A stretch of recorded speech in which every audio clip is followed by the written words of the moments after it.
पहले स्वयं भोजन न करके गाय के लिए ग्रास निकालना चाहिए।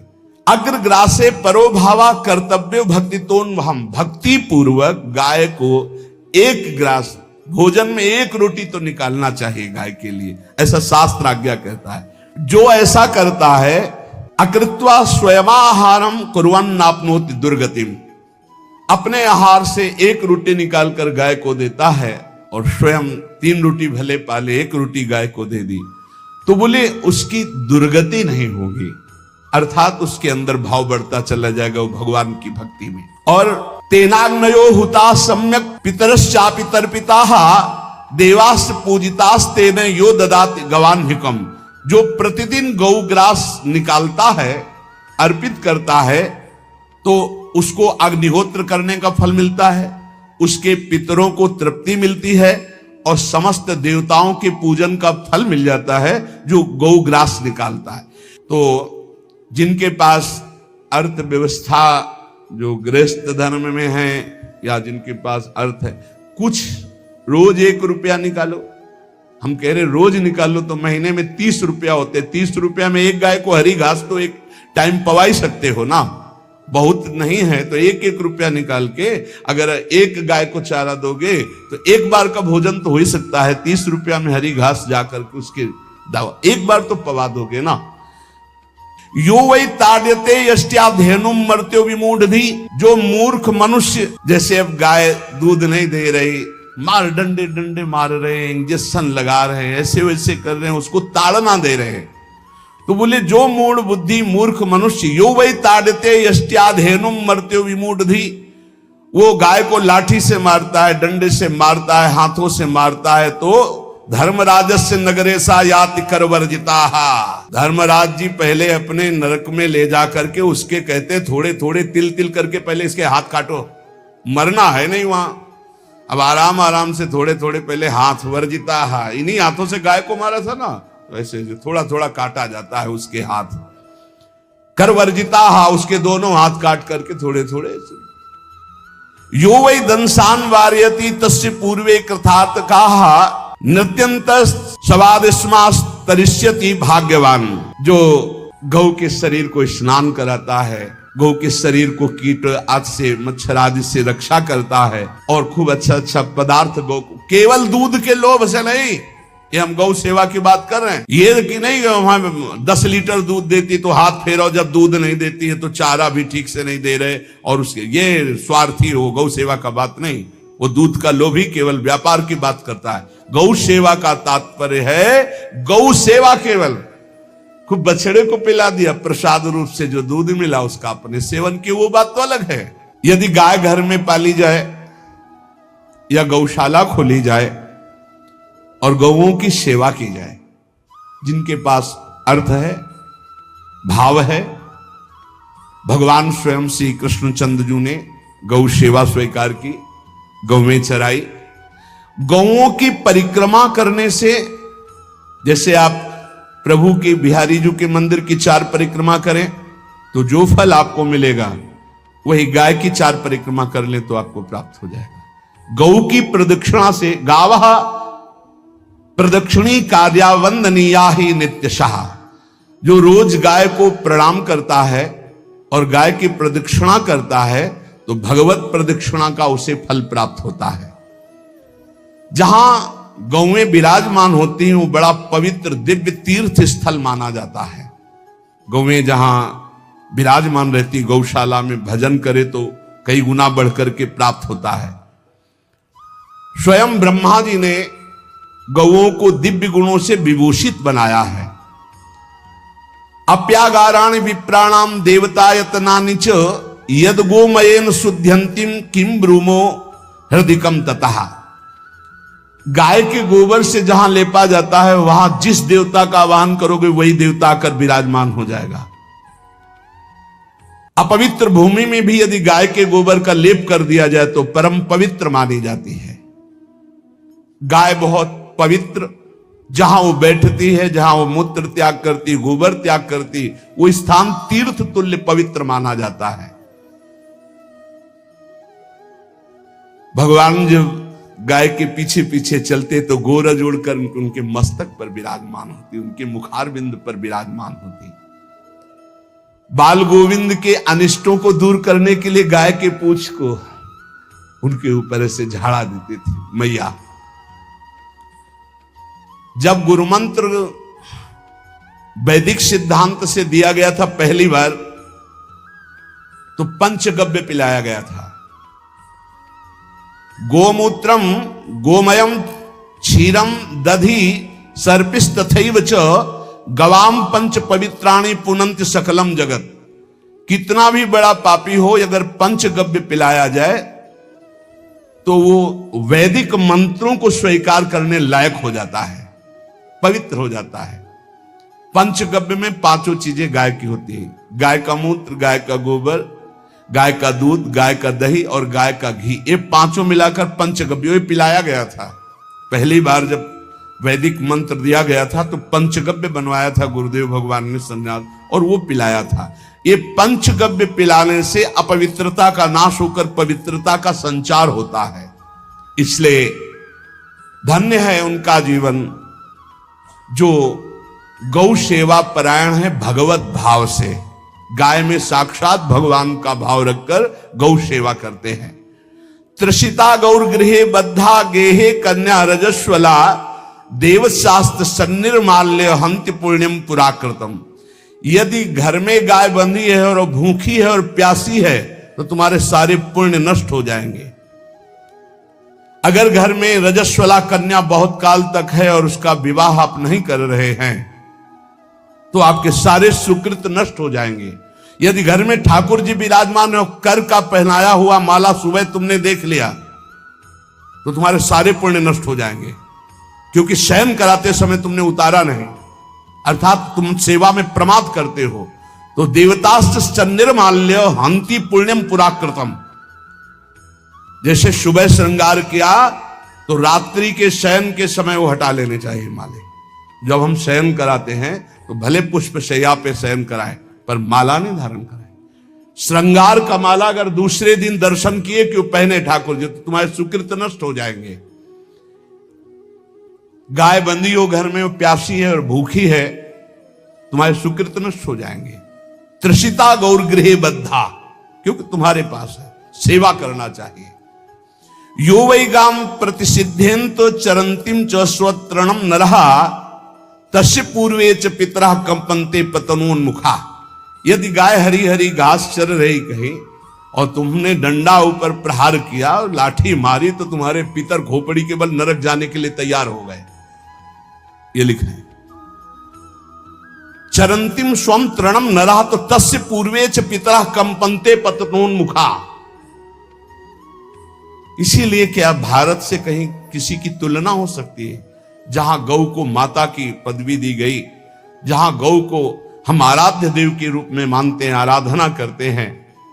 गौ रक्षा, गौ सेवा, ये बहुत बड़ा इसमें छुपा हुआ है। स्वयं भगवान अवतरित होकर गौ रक्षा, जब गाय के रूप में पृथ्वी रमाती तो भगवान का अवतार हुआ है। बड़ा विचित्र समय आता चला जा रहा है कि अब आधुनिक यंत्रों की ऐसी सेवाएं हो गई बड़ी बड़ी कि अब ना बैल की जरूरत है और ऐसे दूध की महंगाई बन गई कि अब देसी गाय 2 लीटर 3 लीटर 4 लीटर और ऐसी ऐसी कि 20-20 25-25 लीटर दे तो कौन देसी गाय को। तो गौओं का सेवा का भावना, अब बछड़े को तो जरा सा केवल पिन्हाने के लिए कर दिया और खूब सारा दूध लीटर में नाप करके जा रहा है और उस समय तक तो खवाओ पियाओगे ही खूब अच्छे से। इसके बाद जब दूध देना बंद किया तो उसका आदर सत्कार खत्म, खोल के बाहर ऐसे वो प्लास्टिक खाते घूम रही है। तो ये गौ सेवा नहीं मानी जाएगी, वो स्वार्थ पूर्ति मानी जाएगी।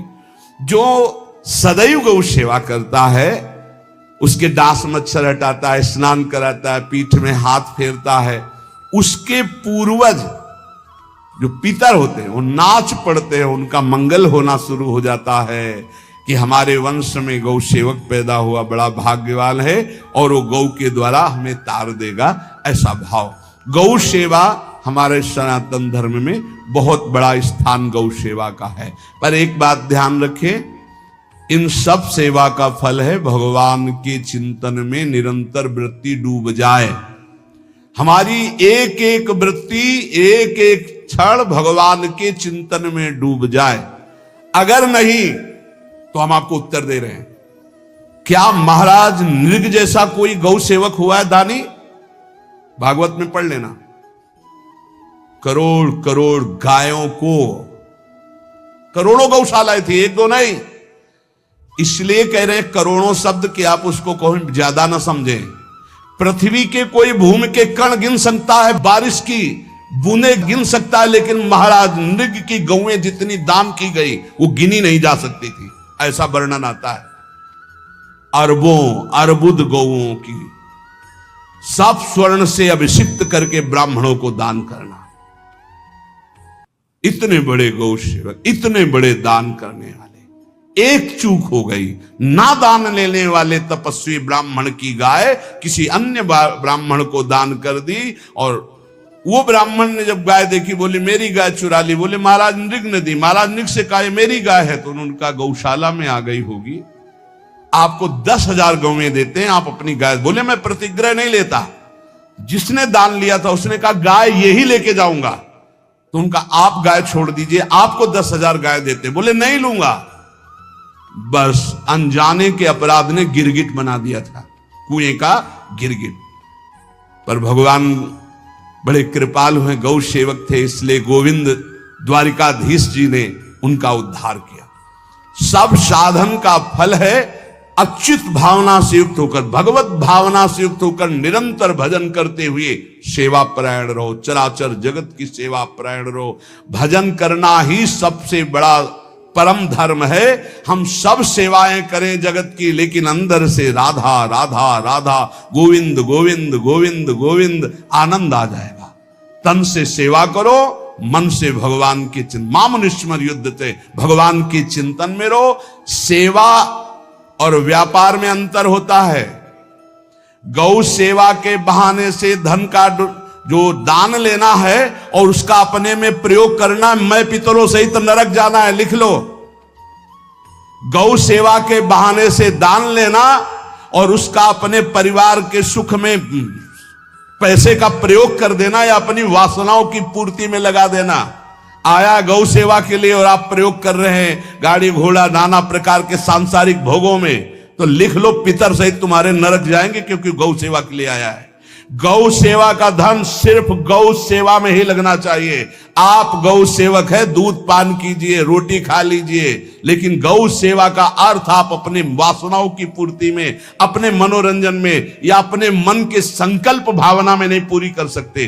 गौ सेवा के लिए ही पूरी कीजिए। गौ के वास का निर्माण, गौ के भोजन की व्यवस्था, वो दूध दे ना दे, वो कैसी भी अवस्था में हो, उसकी सेवा परायणता, उसके लिए सेवक रखना, सेवकों को भी सुख प्रदान करना, लेकिन स्वयं कभी गौ के सेवा के लिए आए हुए धन का स्वयं के लिए भोग न करना और निरंतर भजन में रखना, उसे परम पद की प्राप्ति हो जाएगी। इसलिए हमारे सनातन धर्म में गौ सेवा का विशेष महत्व है और इस महत्व को सबको स्वीकार करना चाहिए। यदि आप गौ पालन स्वयं नहीं कर सकते तो 4 लोग मिलकर के, क्योंकि आज जो गायों की व्यवस्था वो बड़ी दयनीय हो रही है। दयनीय इसलिए हो रही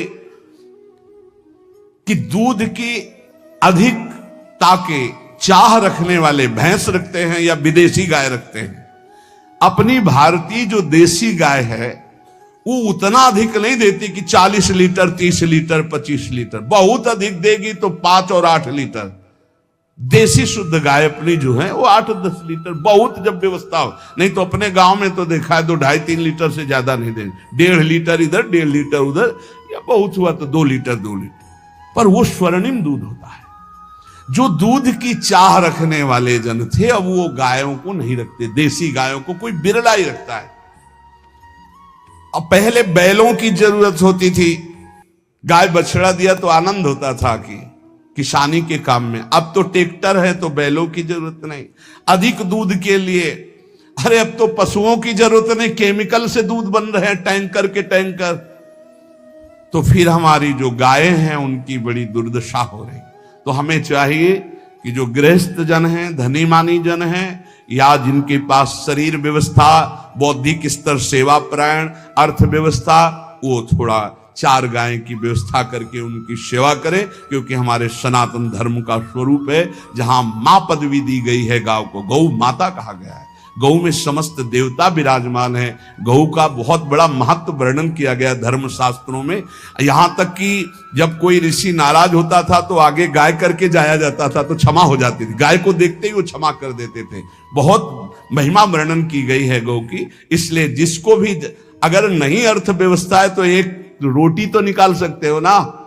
तुम्हारी रसोई में रोटी बने तो पहली रोटी निकाल लो, और आसपास जहां गाय बंधी हो तो उसको दे आओ जाकर, तो कम से कम धर्म का पालन हो जाएगा, गौ सेवा बन जाएगी। तो गौ सेवा, चराचर जगत की सेवा, भगवत सेवा, सबका फल है। फिर प्रारंभ में आ जाइए स्मृति। योगी हो तो चित्त की वृत्ति का निरोध करके परमात्माकार, ज्ञानी है तो चित्त वृत्ति का लय करके स्वरूप स्थित, भक्त है तो एक एक वृत्ति सावई मनः कृष्ण पदारविंदयो, भगवान के चरण में, भगवान के नाम में, भगवान के रूप में, भगवान की लीलाओं में। स्मृति अगर नहीं तो सब साधन अधूरा, और स्मृति तो हर साधन पूरा। इसलिए एक बार कमर कस लो, चाहे जगत की सेवा करो, चाहे जिस कार्य में लगे हो, तुम्हारी स्मृति प्रभु में लगी हो। स्मृति के बिना हम जीवन का कोई महत्व नहीं समझते। स्मृति विहीन जीवन सब व्यर्थ। इसीलिए उन परमहंसों के चरणों में स्वयं भगवान चरण रज लेने के लिए पीछे डोलते हैं, जो निरपेक्षम मुनिम शांतम निर्वैरम समदर्शनम अनुब्रजाम्यहम नित्यम पुयत्यंगुरेण भी। ना कोई प्रतिज्ञा, ना कोई चाह, ना कोई इच्छा, निरंतर भगवदाकार वृत्ति, निरपेक्षम, मननशील, द्वंद्व विमुक्ता, जो शांत हैं, जो किसी से वैर नहीं रखते, भगवदाकार वृत्ति, उसी मार्ग के आप पथिक है। सर्वतो भावेन, अपने मन को समेट लो धर्म और कर्म दोनों से, और साब त्यज लोक धर्मान, और परम धर्म का सेवन करते हुए समस्त चराचर जगत को भगवत स्वरूप निरखते हुए इसी जन्म में परम पद को प्राप्त हो जाओ। सत्संग का सार हमारा शरीर है, इससे सेवाएं बने, हमारा मन है, इससे चिंतन बने, हमारी वाणी है, इससे लीला गुण का गायन करें, और हम स्वयं परमात्मा अंश हैं, परमात्मा स्वरूप है, ऐसी ठसक बनी रहे, जीवन मुक्त ही हो। स्वार्थ को लेकर किया गया धर्म रंग नहीं लाता। निष्काम किया हुआ छोटा सा भी धर्म परमार्थ की ऊंचाई पर चढ़ा देगा। ध्यान रखना, परमार्थ की ऊंचाई पर चढ़ा देगा। इसलिए निष्कामता सब सोहित, निष्कामति